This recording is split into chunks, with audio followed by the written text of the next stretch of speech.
All right, it's time to get started. It is Wednesday in December, and that means that the focus of our paraliminal listening is on anxiety-free session B.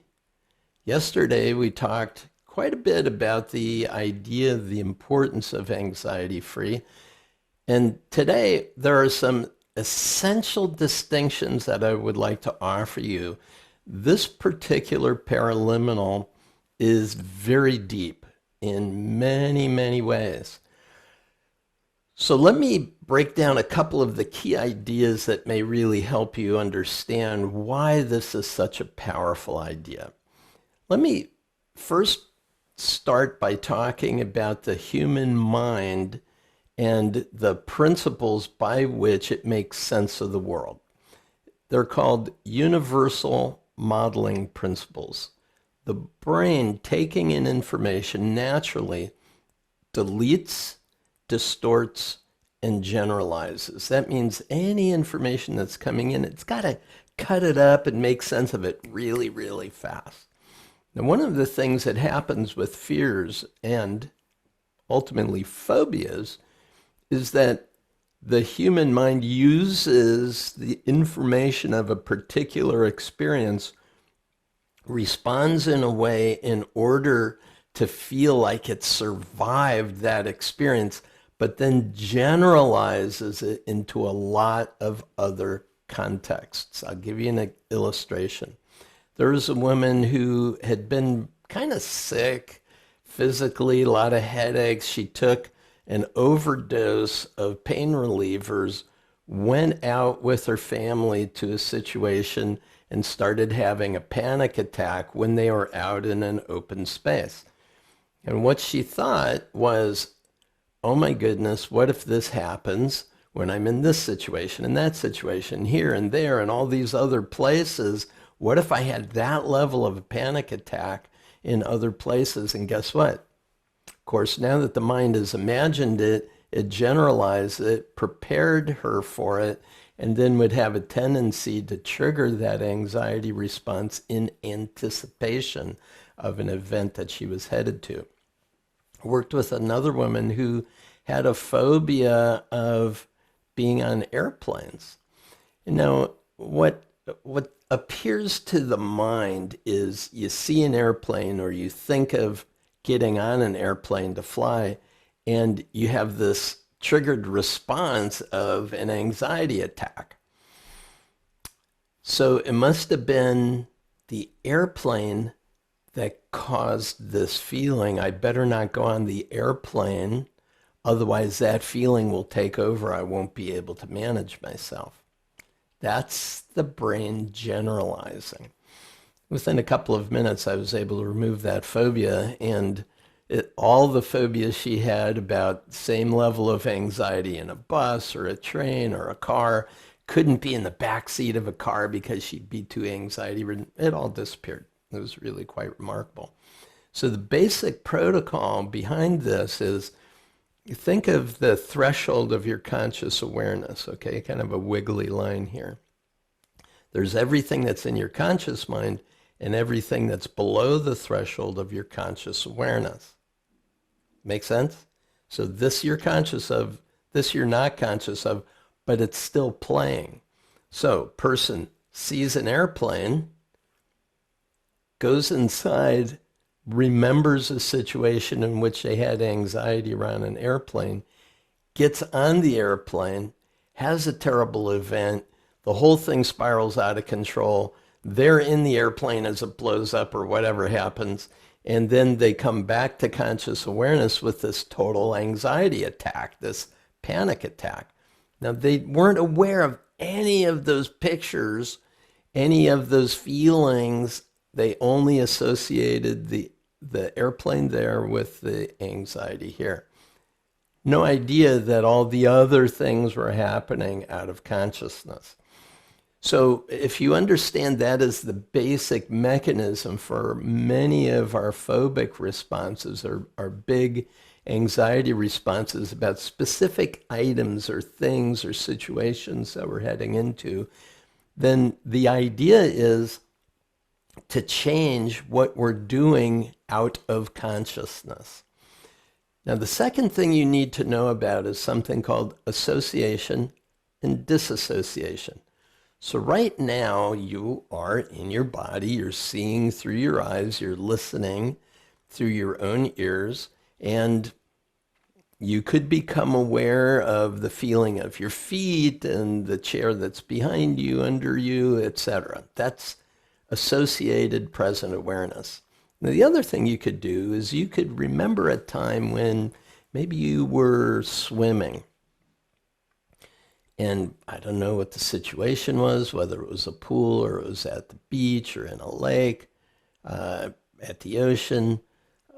Imagine yourself there and what it felt like to be in the water.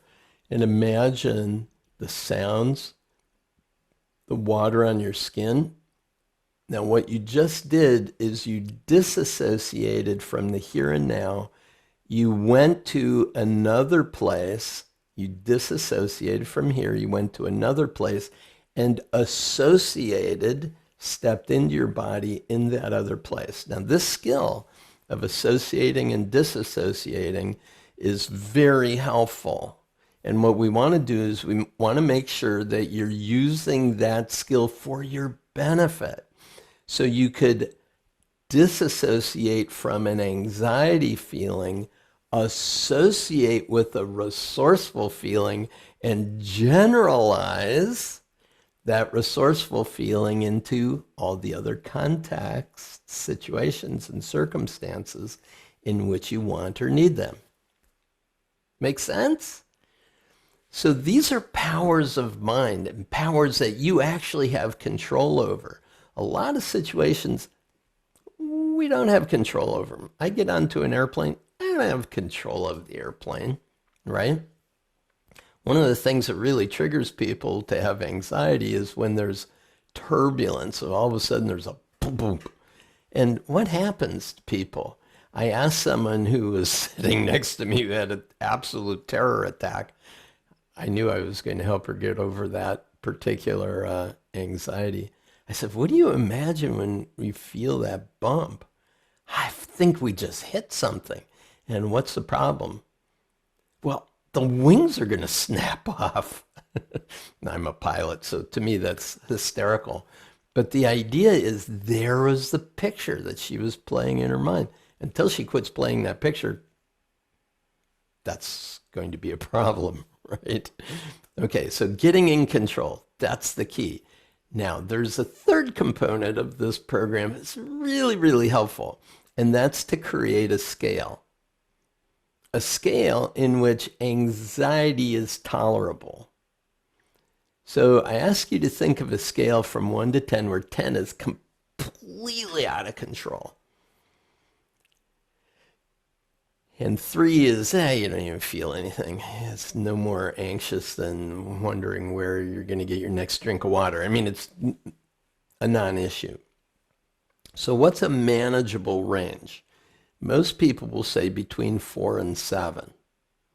So now what we have to do is we have to be able to ask, where am I on that scale? At any moment in time when you're feeling anxiety, it's not, oh, I just had an anxiety response. Now I'm completely out of control. No, I have a mild anxiety. I'm at a 4, 5, or 6. I don't like it, but I'm in charge. I'm okay. I can do some things. I can stand up. I can move around. I can shift. That's like right on the borderline. 8 is, I really need some help, right? But 4 to 7 is pretty manageable. So at any moment in time, you need to be able to ask yourself, how are you feeling right now? And take a situational awareness, monitor your state, and say, yeah, I'm at a 3 right now. Well, I'm hearing Paul Scheele's voice. I barely have my eyes open. I'm at a 1. This is Paul Scheele, right? And immediately you almost fall asleep. Well, the idea is that wherever you are at that moment, that's a good measure. Then when you do something to make it different, check in again. So I have a client, and he's owner of a big business, and he was having anxiety attacks in the middle of the night, couldn't get to sleep. It was as if, minute by minute, he was just trying to get through the next minute. I gave him that scale, totally changed his life right on the spot. He said, I could tell I was at a 6, and I didn't have to make it worse by imagining all the terrible things of being at a 10, which he had felt he had been at in the past. See, the mind has the ability to generalize and distort as well as delete. Deletes that you're resourceful, it distorts how bad the situation is, and then it generalizes it to all kinds of other situations. So to rein in the mind, to bring the mind back to an awareness of what's true, that's really essential. Now, the final thing that I need to explain to you is we don't want to have zero fear ever. We don't want to have an inability to sense situationally that something could be dangerous. But what we're making a distinction between here is real fear and mythical fears. You see, it's a mythical fear that every airplane is going to blow up when you get on it. The wings are going to snap off and it's going to spiral down and implode on the ground. You have heard statistics about how safe airplanes are. However, when the Boeing Max came out and they were going down at different places in the world, I said to myself, I'm going to check what equipment Delta Airlines is going to put me on. Because if they're flying a Delta Max, I'm not interested until they work that bug out.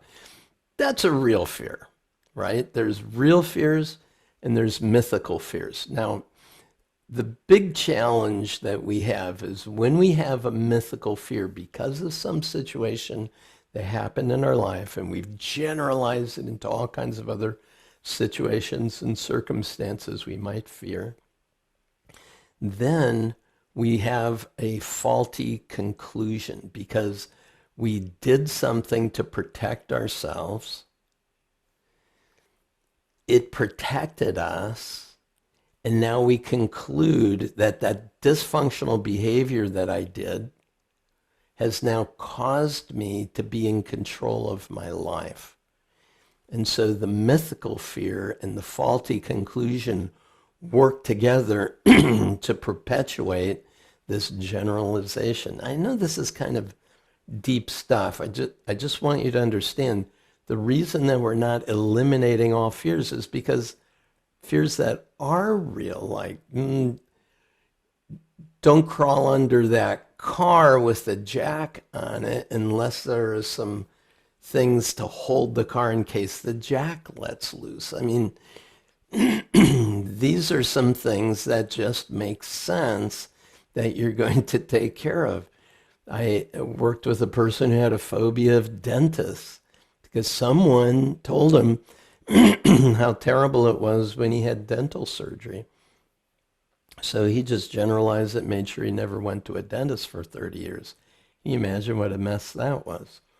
Well, yeah, the idea is that there are real fears that you should be able to say, yeah, I'm going to run the scenarios of what might happen under these conditions. Am I safe enough to proceed? And you make the determine, yes, you're safe, or no, you're not. I met a woman who was on a tower in Sydney, Australia. We were on the Sydney Bridge, and my wife and I were looking around. This one woman was standing way back against the inside wall, unable to look over the top because she felt if she got to the edge, she'd be so out of control. She would feel like she would fall over the edge. And I gave her a brief lesson. It was about a minute and a half. And we came back around, and there she was standing up, looking over. She said, that was amazing. It really works.